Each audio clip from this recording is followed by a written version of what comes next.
2020 ലോകകപ്പിലെ ആദ്യ മത്സരത്തിൽ പാകിസ്ഥാന് ഞെട്ടിക്കുന്ന തോൽവി ഏറ്റുവാങ്ങേണ്ടി വന്നിരിക്കുകയാണ്. അമേരിക്കയോട് സൂപ്പർ ഓവറിലാണ് ബാബർ ആസമും സംഘവും തോറ്റത്. ടോസ് നേടി ആദ്യം ബാറ്റ് ചെയ്ത പാകിസ്ഥാൻ 7 വിക്കറ്റിന് 159 റൺസ് എടുത്തപ്പോൾ മറുപടിക്കിറങ്ങിയ അമേരിക്ക 3 വിക്കറ്റിന് 159 റൺസ് തന്നെയാണ് നേടിയത്. ഇതോടെ മത്സരം സൂപ്പർ ഓവറിലേക്ക് നീങ്ങുകയായിരുന്നു. അമേരിക്കയുടെ പോരാട്ട വീര്യത്തിന് മുന്നിൽ സൂപ്പർ ഓവറിൽ പാകിസ്ഥാന് തലകുനിക്കേണ്ടി വന്നു. സൂപ്പർ ഓവറിൽ ആദ്യം ബാറ്റ് ചെയ്ത അമേരിക്ക 18 റൺസ് എടുത്തപ്പോൾ മറുപടിക്കിറങ്ങിയ പാകിസ്ഥാന് 13 റൺസാണ് നേടാനായത്. ഇതോടെ ആവേശജയം അമേരിക്കയ്ക്ക്.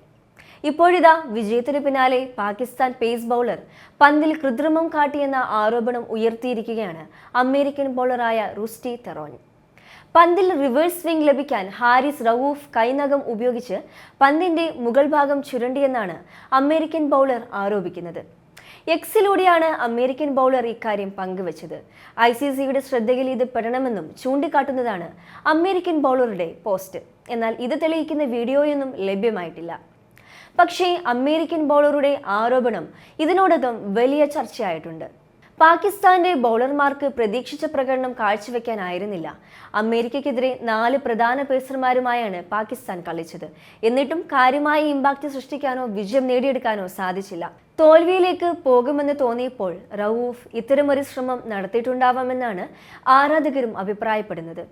എന്തായാലും വരും ദിവസങ്ങളിൽ ഈ വിവാദം കത്തിപ്പടരാൻ തന്നെ സാധ്യതയുണ്ട്. നിലവിൽ ഇതിന്റെ വീഡിയോ ഒന്നും പുറത്തു വന്നിട്ടില്ല. അതുകൊണ്ട് തന്നെ അമേരിക്കൻ ബൗളറുടെ ആരോപണമായി തന്നെ നിലനിൽക്കുകയാണ്. പാക് പേസർമാരെല്ലാം ഫിറ്റ്നസ് പ്രശ്നം നേരിടുന്നുണ്ടെന്ന് വ്യക്തമാക്കുന്നതാണ് അമേരിക്കയ്ക്കെതിരെ കണ്ടത്. മുഹമ്മദ് അമീർ 4 ഓവറിൽ 25 റൺസ് വിട്ടുകൊടുത്ത് 1 വിക്കറ്റാണ് നേടിയത്. എന്നാൽ സൂപ്പർ ഓവറിൽ പന്തെറിയാനെത്തി 17 റൺസ് വിട്ടുകൊടുത്ത് തോൽവിക്ക് മുഖ്യ കാരണക്കാരനായത് അമീറാണ്. 7 എക്സ്ട്രാസാണ് സൂപ്പർ ഓവറിൽ അമീർ വഴങ്ങിയത്. അമീറിനും ഷഹീനും പഴയ മൂർച്ചയില്ല എന്നാണ് ബൗളിംഗ് കാണുമ്പോൾ വ്യക്തമാകുന്നത്. നസീം ഷാ 4 ഓവറിൽ 26 റൺസ് വിട്ടുകൊടുത്ത് 1 വിക്കറ്റാണ് നേടിയത്. ഹാരിസ് റഊഫാണ് പാക് നിരയിൽ കൂടുതൽ നിരാശപ്പെടുത്തിയത്. 37 റൺസ് വിട്ടുകൊടുത്ത് 1 വിക്കറ്റാണ് അദ്ദേഹം വീഴ്ത്തിയത്. മികച്ച ലൈനോ ലെങ്തോ കണ്ടെത്താൻ പാകിസ്ഥാൻ പേസർമാർക്ക് സാധിക്കുന്നില്ല. ഇന്ത്യക്കെതിരായ മത്സരം നടക്കാനിരിക്കെ പാകിസ്ഥാൻ ബൗളർമാരുടെ പ്രകടനം നിരാശപ്പെടുത്തുന്നതാണെന്ന് തന്നെ പറയാം. അമേരിക്കയോട് തോറ്റതോടെ പാകിസ്ഥാന്റെ സൂപ്പർ 8 സാധ്യതയും മങ്ങിയിരിക്കുകയാണ്. ഇന്ത്യയെ തോൽപ്പിക്കാനാവാത്ത പക്ഷം പാകിസ്ഥാൻ പ്രയാസപ്പെട്ടേക്കും. സൂപ്പർ 8 ഇനിയുള്ള മത്സരങ്ങളിലെല്ലാം പാകിസ്ഥാൻ വലിയ വിജയം തന്നെ നേടിയെടുക്കേണ്ടത് അത്യാവശ്യമാണെന്ന് പറയാം.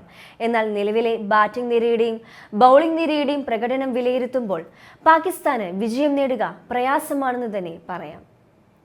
എന്നാൽ തിരിച്ചു വരാൻ കെൽപ്പുള്ള നിരയാണ് പാകിസ്ഥാൻ. അതുകൊണ്ട് തന്നെ ഇന്ത്യക്കെതിരെ മികച്ച പോരാട്ടം തന്നെ പ്രതീക്ഷിക്കാം.